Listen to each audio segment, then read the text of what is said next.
ሰዎች ያስታውሱታል ብለህ የምታስበው ነገር። አንድ ጥያቄ ልጠይቅ።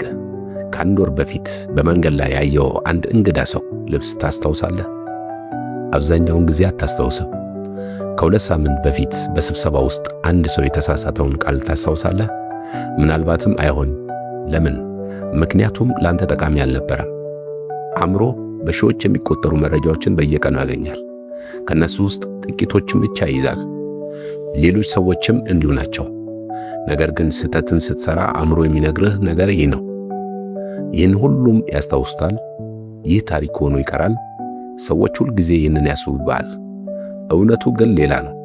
ብዙ ሰዎች በነገሩ በኩል ለጥቂት ሰከንዶች ያስባሉ፣ ከዚያ ወደ ራሳቸው ሕይወት ይመለሳሉ። አንተ ግን ለቀናት፣ ለሳምንታት፣ አንዳንዴም ለዓመታት ትሸከመዋለህ። ይህ ሌላ የአእምሮ ማታለያ ዘዴ ነው።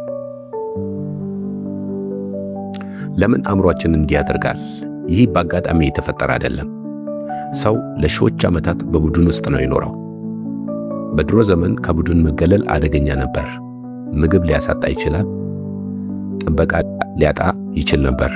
ሕይወቱንም ሊያጣ ይችል ነበር። ስለዚህ አእምሮአችን አንድ ልዩ ችሎታ አዳበረ። ሰዎች ስለ እኔ ምን ያስባሉ ብሎ መጠየቅ። ይህ በዚያ ዘመን ጠቃሚ ነበር። ዛሬ ግን ብዙ ጊዜ ከልክ በላይ ይሰራል። ሰዎች በማህበራዊ ሚዲያ ላይ የሚጽፉትን ይፈራሉ። ቪዲዮ ለመስራት ይፈራሉ። ንግድ ለመጀመር ይፈራሉ። በዚህ ፊት ለመናገር ይፈራሉ። ምክንያቱም አእምሮአቸው አሁንም እንደ ጥንት ዘመን እየሰራ ነው። ግን አንድ እውነት አለ። ዛሬ ሕይወትን የሚወስነው የሌሎች አስተያየት አይደለም፣ የራስ ውሳኔ ነው። አስብ።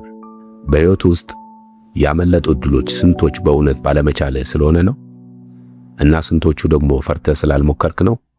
ብዙ ሰዎች የሚጸጸቱት በሰሩት ነገር አይደለም፣ ባልሰሩት ነገር ነው።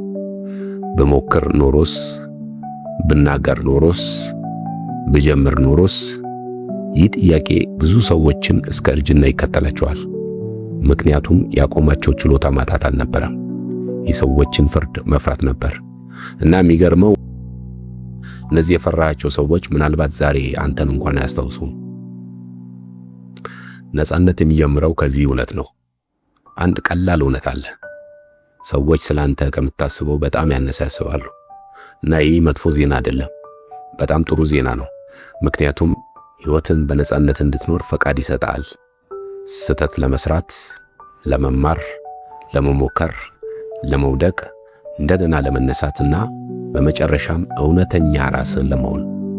ቀጣዩ ክፍል መንፈሳዊ እይታ፣ የታላላቅ ፈላስፎች አስተሳሰብና ይህ ፍርሃት ለማሸነፍ 5 ተግባራዊ ልምምዶችን ይይዛል።